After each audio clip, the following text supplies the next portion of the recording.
on aspire à s'élever socialement et on aspire au luxe, au confort, etc. Donc tu as une fascination pour la bourgeoisie vue de l'extérieur, et puis après tu te rends compte que le confort de la bourgeoisie, tu peux pas l'avoir sans choper la vérole morale, tu vois. Tu peux pas dissocier les deux. Tu vois, tu peux pas en être et pas en être, tu vois. Donc à un moment donné, tu as le confort et la laideur morale. Et en fait, la laideur morale, quand tu es dans quelqu'un qui aime les idées et sans doute qui a un fort instinct moral, est un inconfort bien plus grand que le confort matériel, si tu veux, que te procure la bourgeoisie, tu vois. C'est-à-dire que c'est bien plus ennuyeux de dîner dans un grand restaurant avec des connards et des salopards, si tu veux, que de dîner avec des potes sympas dans un petit bout.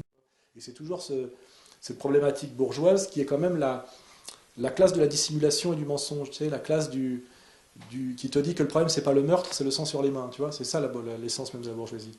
La faute de goût, c'est pas de déclencher la cascade meurtrière, c'est d'arriver à table avec du sang sur les mains, tu vois. C'est-à-dire alors que la morale, c'est le contraire. Tu dois assumer de tuer toi-même, tu vois. Au moins, celui qui a tué lui-même, il y a commis un acte viril, il y a un acte de responsabilité.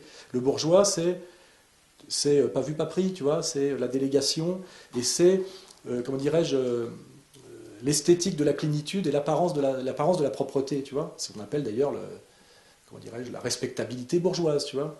C'est c'est- c'est- c'est, euh, c'est le portrait de Dorian Gray, tu vois. C'est une apparence impeccable derrière laquelle il n'y a que vérole, tu vois.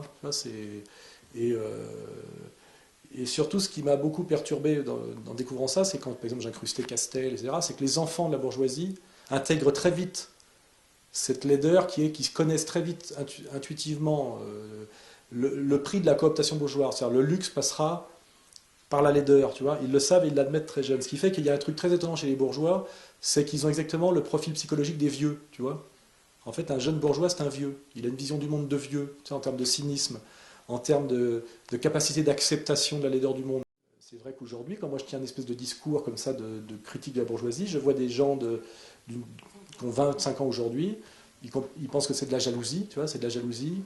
Ils comprennent pas, tu vois, de l'aigreur, de l'inadaptation, de la regardise, tu vois. Ils comprennent pas du tout les ressorts moraux et civilisationnels qu'il y a derrière, tu vois. Alors je dis pas que c'est tout le monde, mais il y en a pas mal, tu vois, notamment ceux qui ont fait des écoles de gestion américaines et qui sont très contents de séjourner à Londres et qui adorent aller dans des spas, tu vois ce que je veux dire, il y a tout cet univers-là.